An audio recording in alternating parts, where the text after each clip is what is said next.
Hello, welcome to Unstuck Kids Speak Out, episode 5. Just let me get a second to fix some stuff here, but welcome, and we are looking forward to talking with Sarah very shortly about OCD.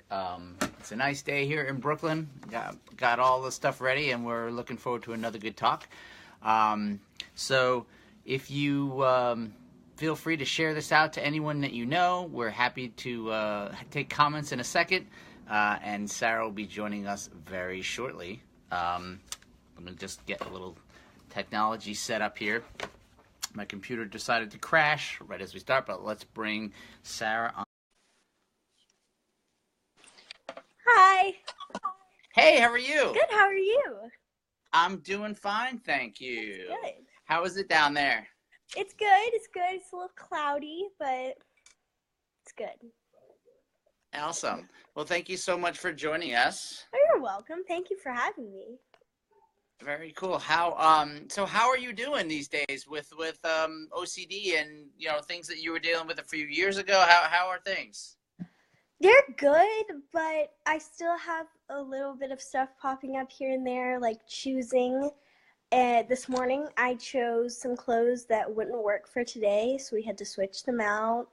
And I still have some perfectionism in the making, but everything is better than it used to be. I'll say that. Well, that's what the whole the goal of therapy and the hope is. So, I would love you to talk a little bit about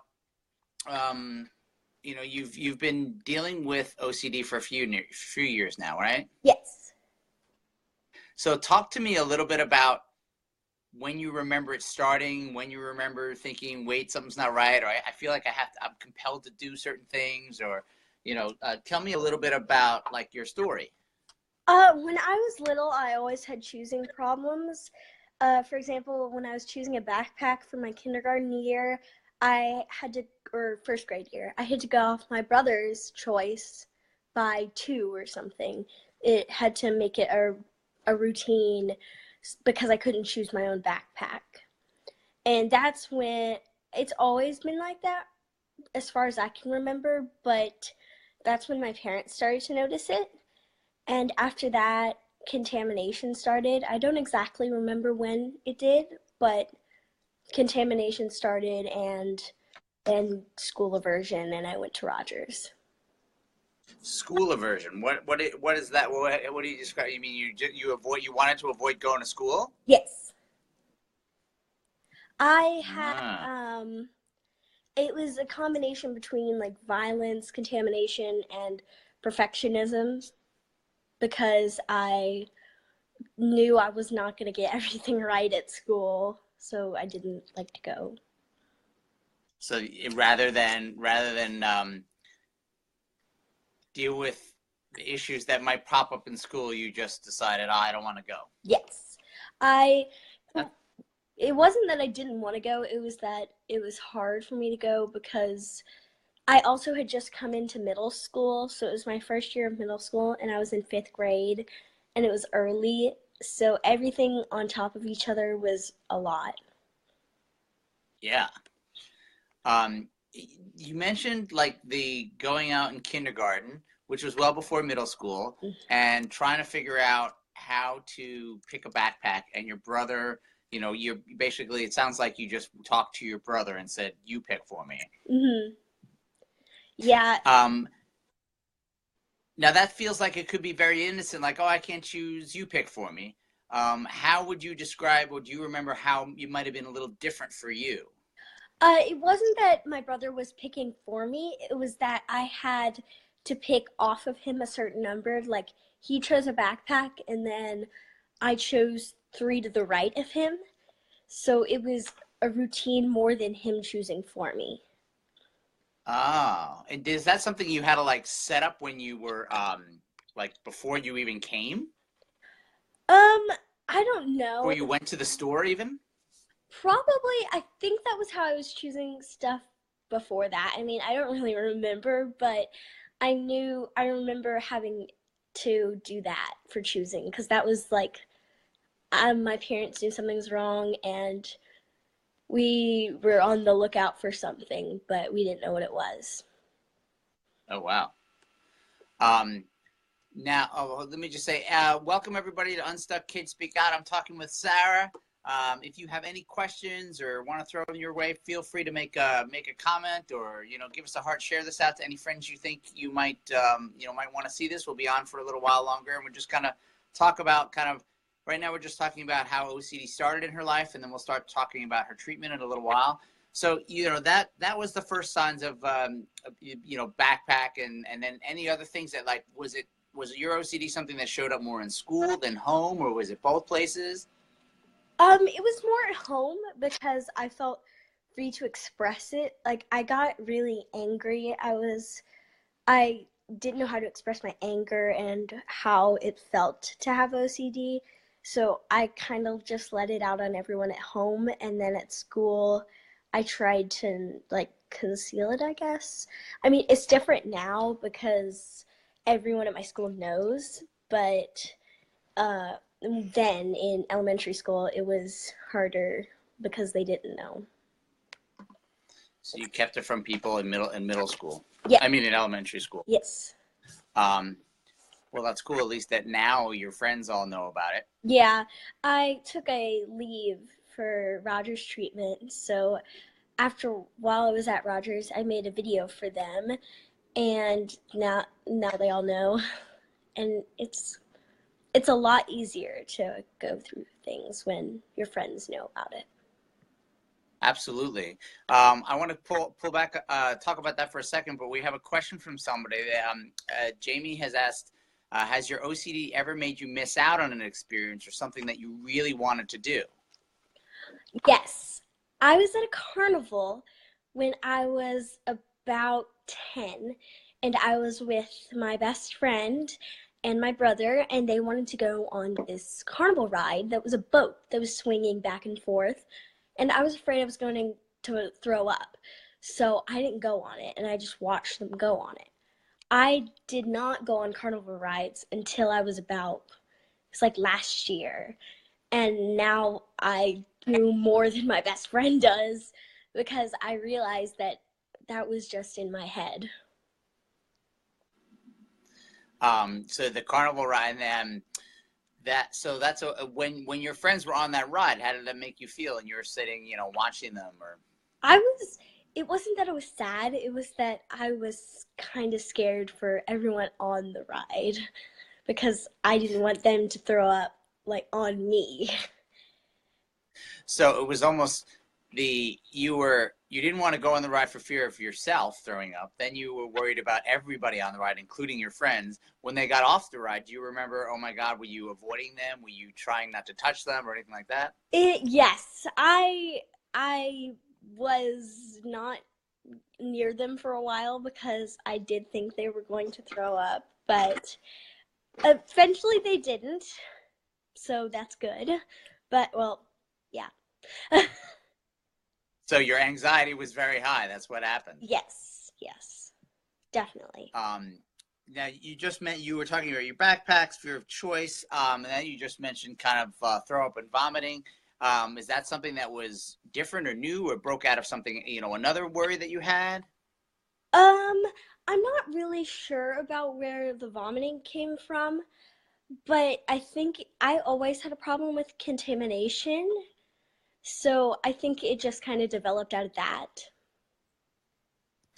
Were other people in your family affected by, if somebody got sick and got the flu, or threw up, or said, my stomach hurts, did you avoid them?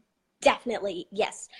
Even now, I worry about that sometimes, about if my brother says my stomach hurts, I will like most likely go in my room and not come out because sometimes I can't handle, I just don't feel like it's safe for me and my parents when someone gets sick. But I know now that that's an overreaction, and even if I do get sick, it's going to be all right in like 24 hours. So I realize that it's easier when you realize. So what you're kind of describing, it's like there's an initial reaction when you see that maybe you can't control. Like your brother says, I feel like I'm going to throw up. And then there's immediate like, oh my God, I got the fight or flight. I got to get out of this situation. Yeah. Your anxiety kicks in. And then, you calm down and realize, oh, wait a minute. I know who's telling me this, and I know it's a lie, and I have to fight it. Yeah, yes. Yeah, that usually happens initially with criticism. I cannot take criticisms very well. At Rogers, I just had people criticize my outfit. Like, that was one of my exposures. And at first, it was not easy, but then I just realized you got to take criticism. Like, you're going to get it in life, and it's the fight or flight situation that you're talking about. Definitely. We have a question from Sarah who asked, what are some things that how did you get your perfectionism in school and dealing with that? How are some things, or what are some exposures that that you were able to kind of push through that and get over that? I did some coloring outside the lines. I did everything my OCD said for me to do. Like, criticism is one of them. That was my main deal for perfectionism. If anyone criticized me, I would get really anxious. And so I had lots of people criticize me. And a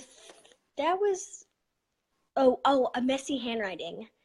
I had a lot of messy handwriting because I could not, I had to do the best I could, and I had to write it small, and I had to misspell things. I remember that. I actually have something in here that I misspelled, but I'm in my backpack. Hold on a second. So is that one of the things that we keep out? Like, yeah, I love it. It's like something that you were just worried at, like homework or things like that you would come in and you would get it wrong, or it wouldn't look totally right. Yes. Let me see if I can find it.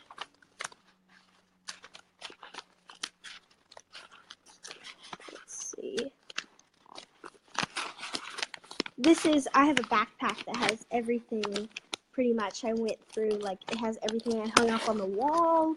Like, when I got discharged from Rogers, my family we went to Kroger and we got a gun cake for me that had a gun picture on it because I did not like guns. Okay, let's see what it is.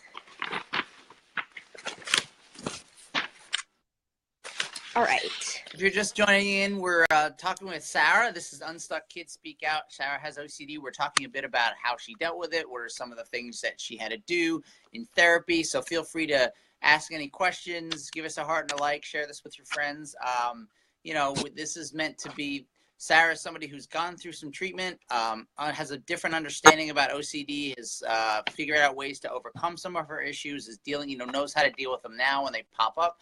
So, she's another one of the kid experts that would be great to answer questions for. So you purposely misspelled something? Yes, I purposely misspelled happy and brave, and I messed up on my T and grateful. I forgot the E in loved, and I think misspelled a lot. So that was just one of the things I had to do for that. Now, so let's go back for a second, and you're talking about how in kindergarten and elementary school things were really hard. What were some of the ways that your family or even your OCD made you, your family and your friends or even, loved ones had to kind of accommodate some issues that you had or rituals that you dealt with? My mom is actually still trying to get over accommodating people because she calls herself the queen of accommodation. So I don't want to be mean, but she didn't really help out a lot because sometimes I couldn't go upstairs alone because I was afraid of the dark and monsters that were in it. And she would go upstairs with me at night, and I couldn't go to sleep without her laying in my bed for about 5 minutes. So she would do that. She Mm-hmm. probably did that for the first, she did that for like 10 years of my life. And until we realized that it wasn't normal and we needed help with it. Before you went to Rogers and got the inpatient and intensive therapy, when did the term or somebody describe to you or you learned about obsessive compulsive disorder? When kind of did that pop into your life? My mom was when I think I was freaking out about contamination. She did some research and she found OCD. And we took this little online quiz, which I wouldn't recommend, but it said I had OCD. So we went to a therapist and we figured out I actually did have OCD. Oh, so you went to somebody near where you lived. Yes. Did they give you that the Yale? I think it's called the Yale Brown or the like that big questionnaire test. Oh, I don't remember. I was probably 9, but I don't really remember. I just remember them telling me that I had this thing where for me personally, everything had to be perfect and germs were not good, and my brain was telling me things that weren't true. That's how they described it to me when I was 9. And it made sense. Yes, it made sense to my 9-year-old brain, and then I got more information as I grew up because my brain wasn't ready to say it might get worse than it is right now, because that as a 9-year-old it felt like a tragedy, like it didn't feel right. And it felt real to you. You weren't sure how to handle what was going on in your head. You knew you did these things for whether because it made you didn't feel right when they happened, but you felt better when you did a ritual or a compulsion. Can you describe some of the things you would do? So you were talking about perfectionism, or did you develop any rituals or compulsions to try to ease your anxiety? Yes.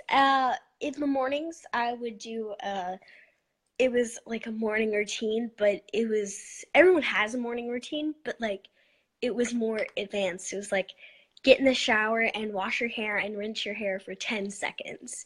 It was to the point. It was to the exact number of seconds, and that would get out of control sometimes. And if I was running late sometimes, that would also stress me out. So I tried to always be on time in the right spot. And if I did something wrong, then my brain would tell me and I would start to have anxiety. When you say you had to wash your hair for 10 seconds, was somebody outside, or were you just going 1, 2, 3, did you have a stopwatch? It was just me because my mom didn't actually know for a while. We realized that when we went to Rogers, actually. We didn't realize I had a showering routine, and I had brushing my teeth routine, and we did a lot of that at Rogers, where I had really white teeth at Rogers. So because I would brush my teeth for 2 minutes without doing the routine I had, and we would track my anxiety. So it was just a lot of doing what I didn't want to do at the time. If you're just joining us, this is Unstuck Kids Speak Out. Feel free to ask questions of Sarah or myself. We're talking about OCD, how it affected Sarah when she was a kid, how she learned about it. So you were talking about you went to a therapist. They described obsessive compulsive disorder. Do you remember, did they give you a workbook to work on, or how did they explain an obsession versus a compulsion? And then did they talk about treatment or how to fight it? I always had, my OCDs always had a name. It was Shelby.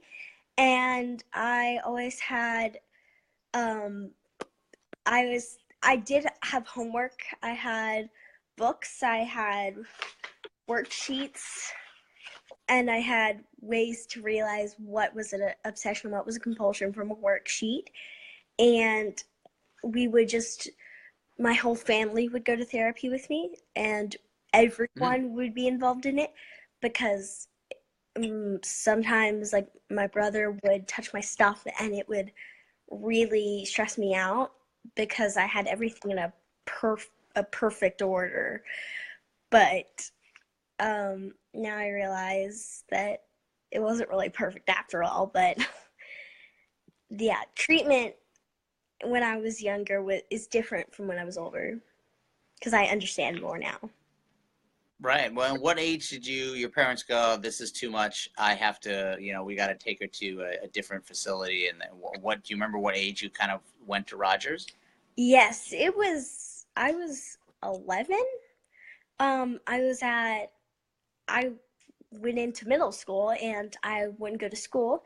So we changed school to a private school, and then I couldn't go to school there either. So that was the time I realized it was time. It wasn't really my parents that told me I had to go. It was me realizing it. Oh, really? So was it like you were so caught up in everything you just said, I need help? Or how did that come about? When I was off from middle school at my old middle school, we would always go get Wendy's and get jalapeno poppers, and we would talk. We would say, what is going to help you go back into school and do your work? And at one point we were just like, maybe we can look at Rogers because we knew someone who went there, and maybe it was time to see if that would help.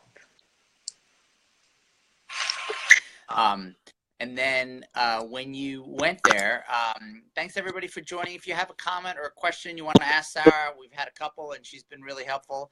Hi Becky, hi Danica. So actually, there's a question. How do you feel about having your family attend therapy with you, doing some of the group therapy? It was a lot easier than me being alone because I didn't really like to talk about with people I didn't know very well that I was not perfect.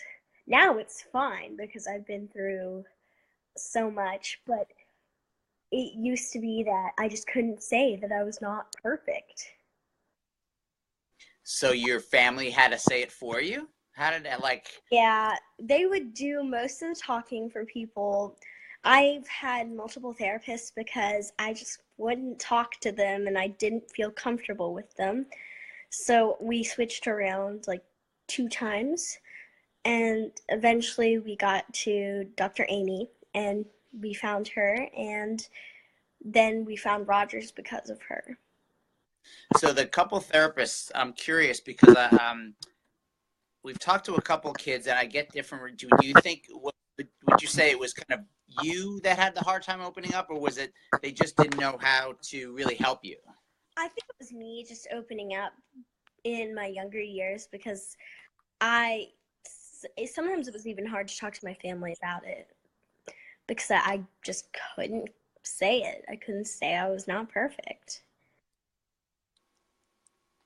And then, so you finally got into Rogers' facility.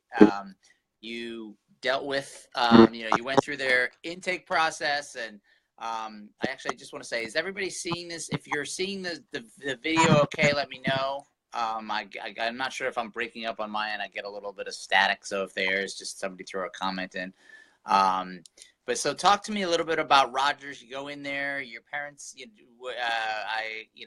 you don't have to reveal too much, but I assume that you were doing the inpatient, so you were there.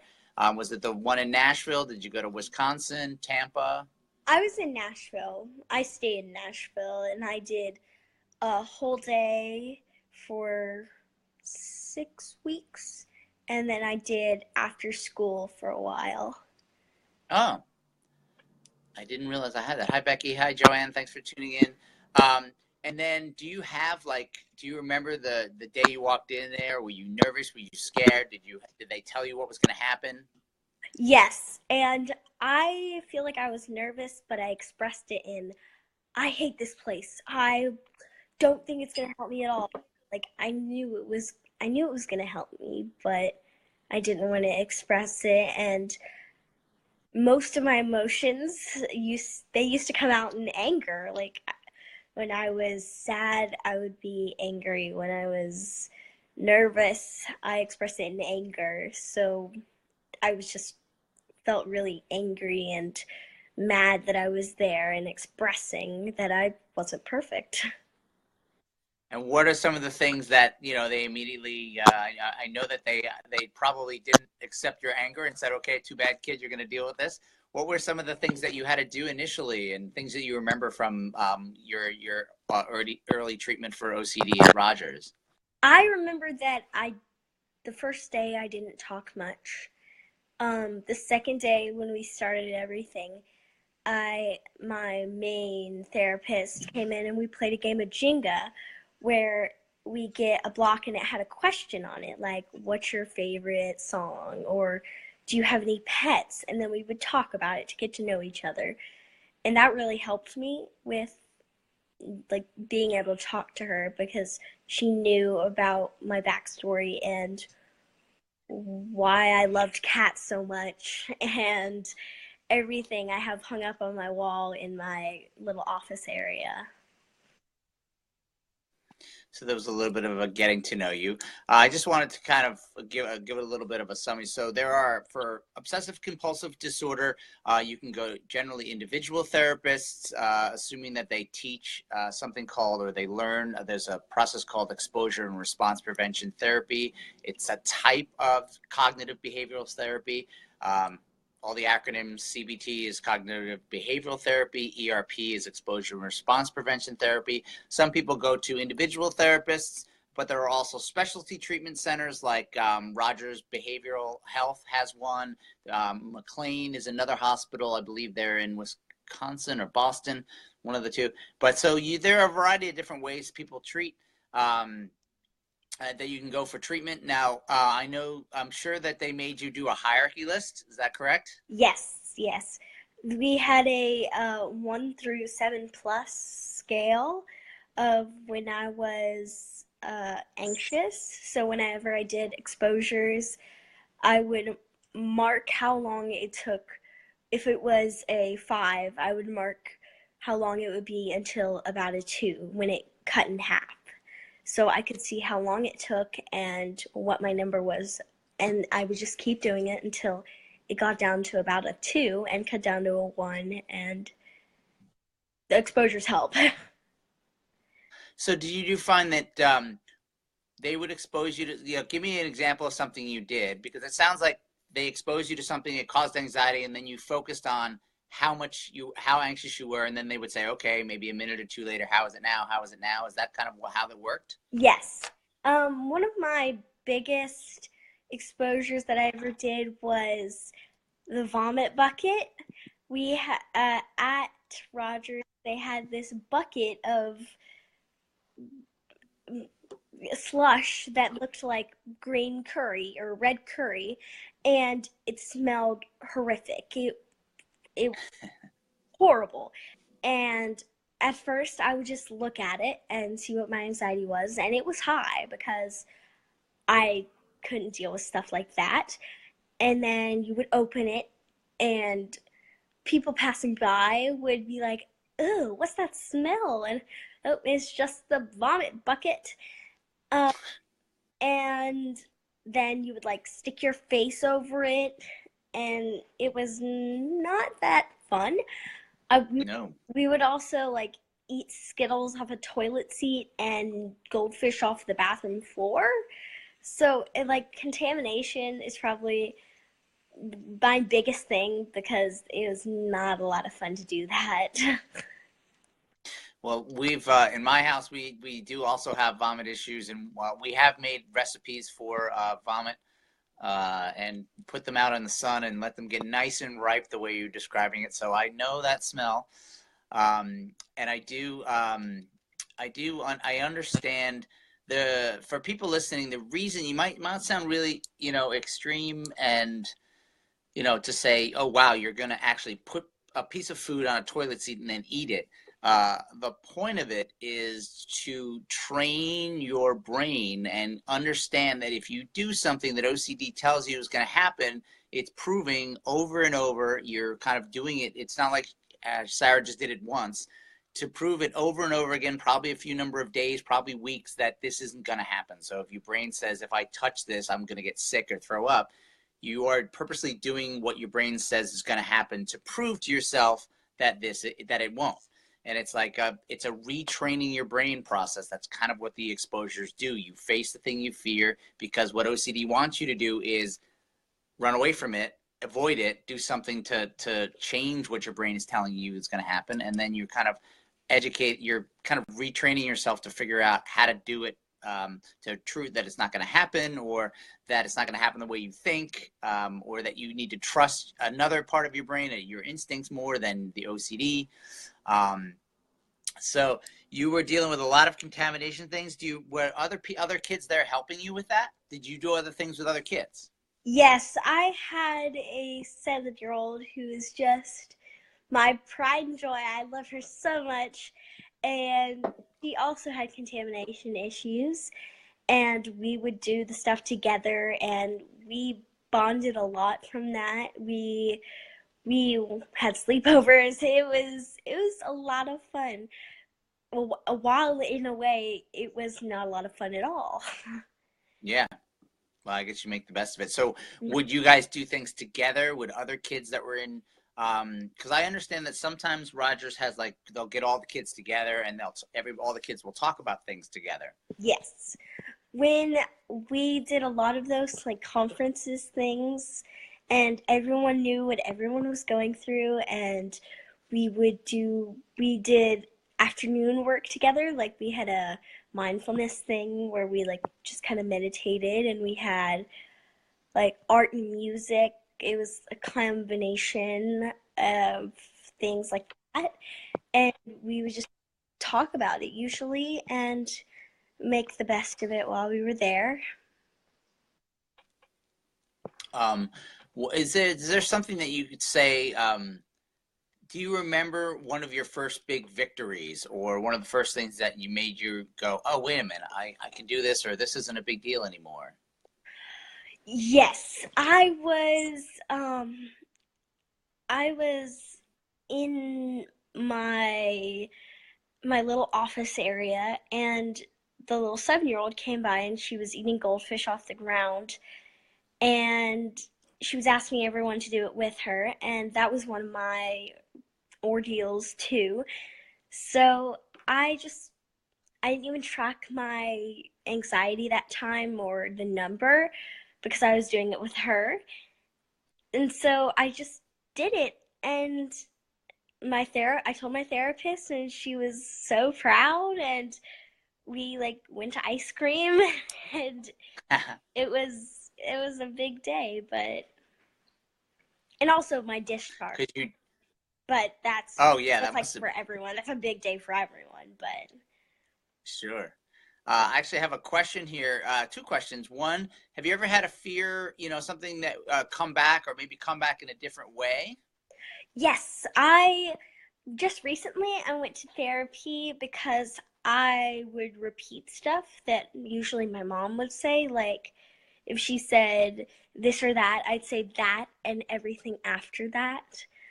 And, like, I had communication issues that I had never had before. It was new stuff. And then when that happened, how are you dealing with that now, or how did you deal with it?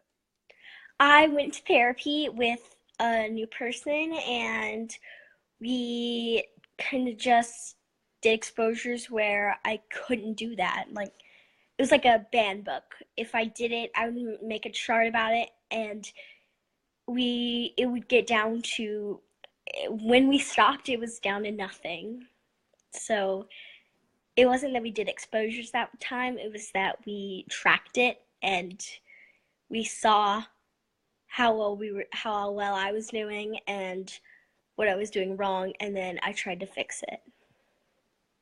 So in some cases, that was just making yourself aware that you were doing it, be able to talk to a therapist about it, and then it allowed you during your day with your mom or with whoever you were repeating with to figure it out and stop yourself from doing it? Yes. That's great. Folks, if you're watching and have questions for Sarah or myself, feel free to shoot them out. We're getting a few, which is great. This is a smart kid over here, been through OCD therapy with single therapists, as well as gone to a treatment facility. So she's seen the worst of times, and understands how treatment and things can work, and how it is hard and painful, but you can come back and overcome a lot of your fears, or I personally don't like to say cure. I think it's about understanding how to fight, and then when issues come up, you do it again, or like you were just describing, you understand there's an initial fear, and then you understand, okay, this is what I have to do to get over it or deal with it. Now, I have a question, because you're at a similar age of one of my daughters, and I was curious if you ever have issues where somebody might say to you, wow, this sounds like OCD, and you're like, no, it's not, it is not, or you argue about what is and what isn't? Definitely. I wouldn't say my mom makes assumptions, but sometimes she does about choosing, because it would be something that wasn't a great choice on my hand, and it was sincerely not OCD, just me making a bad choice. It wasn't that I had a routine for choosing it or anything. But that's usually what will happen. If there's something wrong, I will say it. Most of the time I'll say if something's wrong. So you're almost, because I don't have it, so I can't, like, I do make assumptions. My wife makes assumptions about my daughter sometimes. Would but in your own head, like, okay, this is an OCD thing, and how would you describe an OCD-ish thought versus, no, this is just me making a bad decision? An OCD-ish thought has, I have to do this. It says I have to do this or something will happen. And a bad decision will just be me choosing on a normal occasion, what am I doing today, and why did I choose this? And sometimes I just won't be in the right mindset for that, and sometimes it will be OCD, and I will say I have to use a routine to choose this, and I have to use a routine to do that. Yeah, that makes sense. And that actually is very educational for me, so thank you very much. I just have a question here from Joanne. Giving your OCD a name, is that something that your therapist taught you, or something you just did naturally?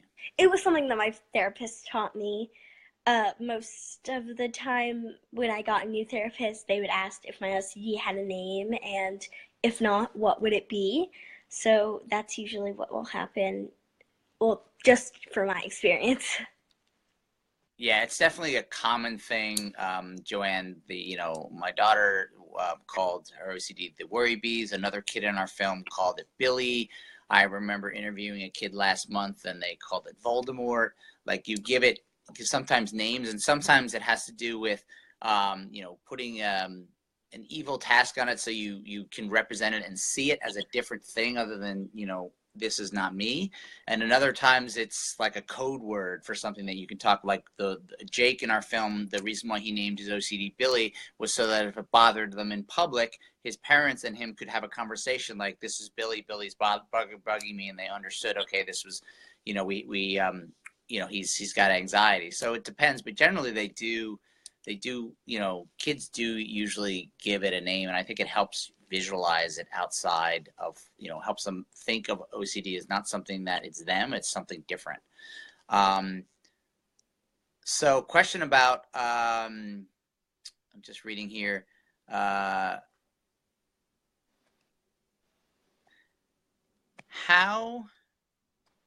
you were talking before about how going to therapists was hard for you. You generally went with your family because you had a hard time opening up.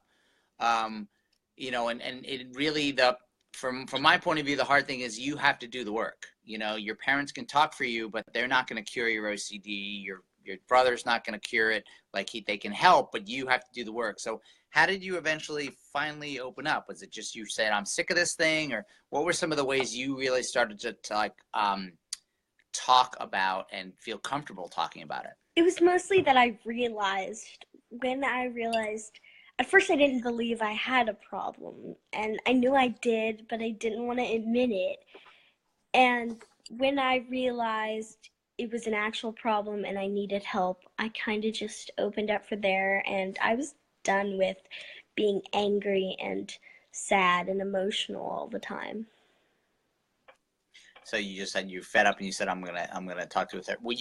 Were you worried at all, like the therapist might think I'm crazy, or might think I'm weird, or she can't help me, or anything like that? Oh, definitely. I think most of the people have thoughts like that, especially with OCD, or in my case with my OCD, because I am a perfectionist, and if they don't think I'm good or perfect, they will never like me, or they'll never think I'm a nice person or a good person. So that was definitely a problem for me. Yeah, and then Sarah, I think sometimes it unfortunately it isn't um, an odd occurrence that you might have to go to one or two different therapists. Sometimes they're not the right fit. Sometimes your kid just needs to be more comfortable. But generally, once they get to know them a little better, and there's a bit of a relationship and a rapport with them, with the therapist, they can start having a more productive conversation. I will say that,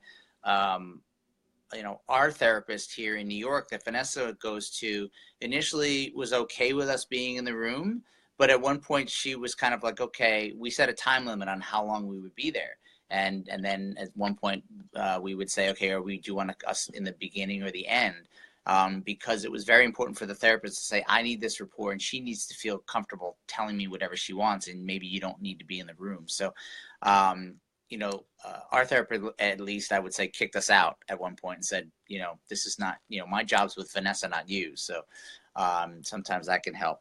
I'm curious, Sarah, is there any books or reference material that you saw or read, whether during therapy or whatever, that you remember that might have helped you or that you would recommend to people? Yes, I do. I actually have one right here. It is I had a hard time expressing my emotions. I always said good or fine.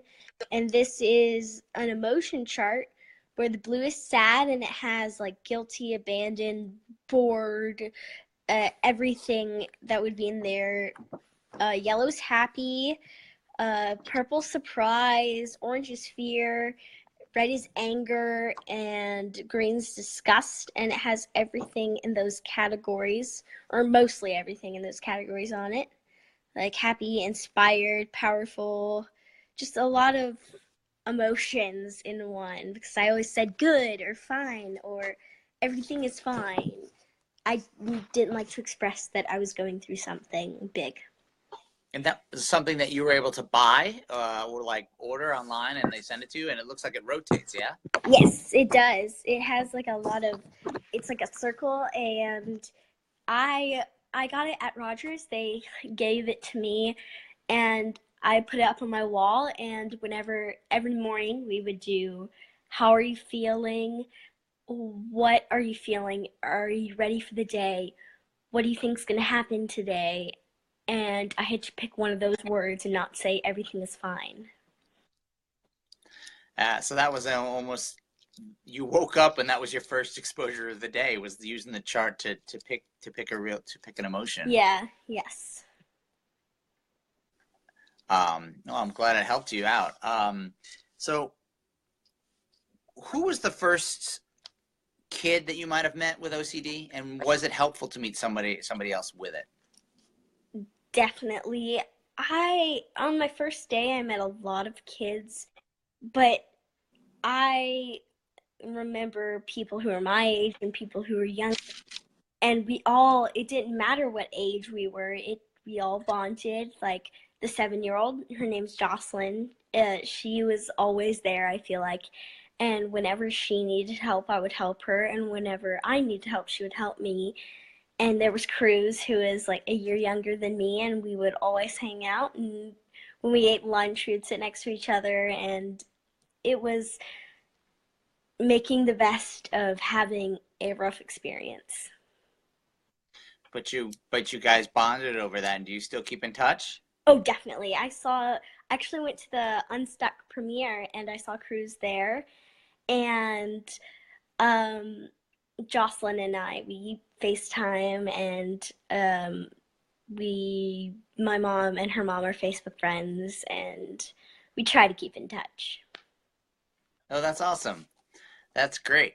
Yeah, one of these months I'm gonna have Jocelyn on. I talked to her parents a while ago, and they wanted her. She was a little nervous, so I just said, "Tell me when you're ready." Um, Awesome. but guys, we've been on for a little while. If you have any questions, feel free. Sarah's clearly full of knowledge. I actually wanted to say that, ask you, um, now that you've kind of gone through this, get a different perspective. If your friends are going through something, do you feel like you have a different perspective of to help them out, whether it's OCD or anxiety or friend relationships or whatever? Oh, definitely. I have someone in my class who just recently got diagnosed with OCD, and she always comes to me for help, and I'm available for it, and I'm clearly able to help her with it because I've gone through it. And I feel like it's a lot of help for her personally, and it's help for me too to know that I'm not alone in it, and I don't have to be alone in it. And not my brother has anxiety issues too, so Hmm. when I just had gotten out of Rogers, like recent, I always thought um, that I could help and going upstairs because he had the same kind of anxiety as me as well. Yeah. Um, Do you think so? I have to ask because it's so much in the news lately, and people just use the phrase "I'm so OCD." When you hear that, people talking about it, how do you react, and what do you say to them, or what do you think you want to say to them? It gets me very angry. It is, it's sometimes it's offensive, and sometimes I just realize they don't understand that OCD is a real thing, and that it's not just being organized and stuff like that. Like people at school do it even when they know I have OCD.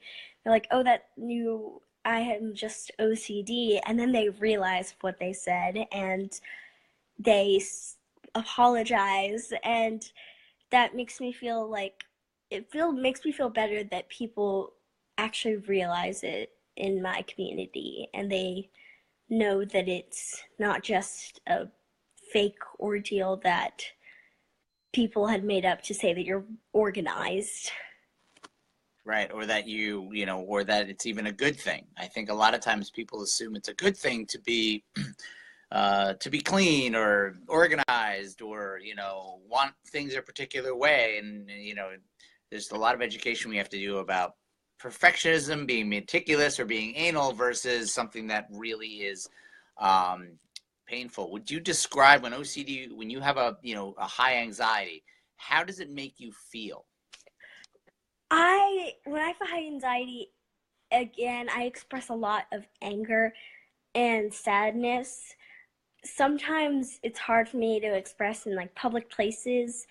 I went some like to a I went to school and someone vomited there, and I just wouldn't eat my food. I was done. My dad was there with me one time, and my close friend, vomited, and I just couldn't do it. It's being trapped in your own head because you feel like no one else has the same feelings as you. After that happened, do you now feel like you should go back to the spot where he or she threw up and stand there to tell your OCD that he's not going to make you sick? Oh, definitely. Definitely. I In my elementary school, we had a lot of those points where I couldn't do it because someone had vomited, or I didn't feel well and I had to go home. And it was a lot of hard it was hard because I felt like no one understood me. Yeah, and then, but now you have a different perspective, so hopefully that you're able to help. And also, I guess your family has a different perspective too. How do they help you differently now than they did 2 years ago? Well, the queen of accommodation doesn't accommodate anymore. Um, my brother has a different. Good job, Mom. Yes, yeah, my mom.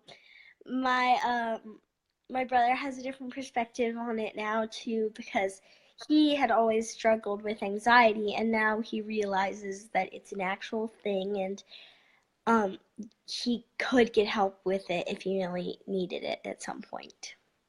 Well, that's cool. Just a question from somebody here. Sarah asks, did you ever find that your emotions could really change, like at a flick of a switch? You'd be happy, then you'd see something, and then, how would you describe that kind of change in how you reacted? Oh, definitely. It's like if there's even at one point in my in my challenges, there was a time where I couldn't even say the word vomit. So when anyone said vomit or was about to vomit, I would just get nervous and sad, even if I was happy before that and ready to watch a movie or something. I couldn't even say the word vomit for a long time. Like, I called vomit Voldemort, actually. So, Oh, really? yeah, yeah. That brought me back. So Joanne, to your question earlier, sometimes you can name have an alternate name for, the thing that you fear. So in this case, you called it Voldemort, or, vomit. It's so that you couldn't say, because you couldn't say the word vomit. But Sarah, to your point and your question, sorry, not you, Sarah, question, Sarah, I think it is very normal for the emotions to kind of describe like a flick of a switch, because if you think about it, your adrenaline is high. If your kid's playing with something, and then if their perfectionism and something breaks, that is immediate, an emotional trigger, and their anxiety might jump up. They might get angry, and so I think it's very normal, because you have to think of it as like a really stressful situation that pops up in their head, even if it is just like you erased the wrong letter. Yeah. Um, I don't want to keep you too long. I want to know, um, what would you tell other kids about dealing with OCD? Do you have any advice for kids dealing with it right now? I feel like it is a struggle, definitely, and you have to work to make sure it doesn't come back and it's not going to affect your everyday life.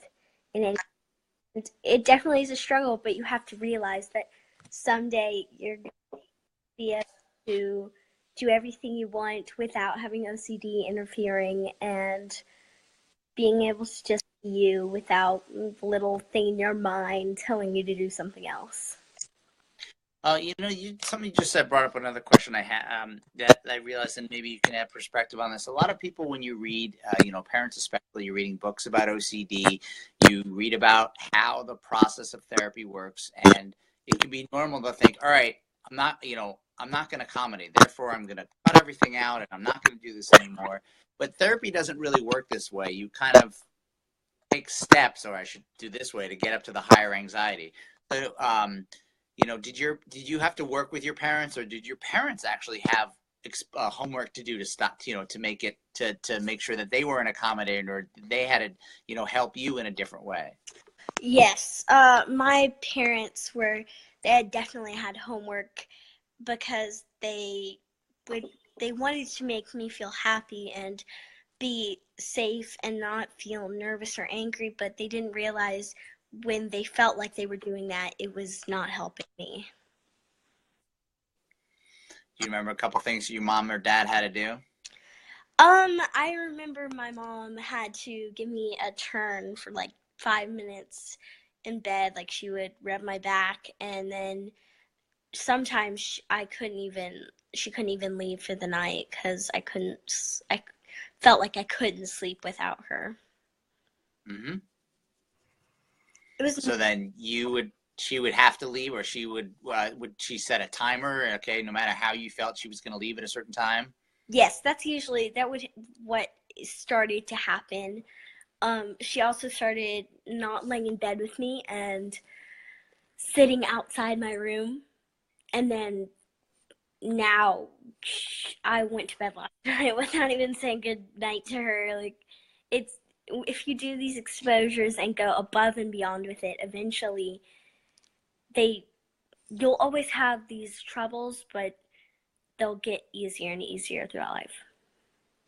And like you said before, you realized that you were doing something. Your mom realized you were starting to repeat, and then you once you recognize that, then you understand that you have to deal with it. So that's what the important thing that therapy helps you is recognize what's going on.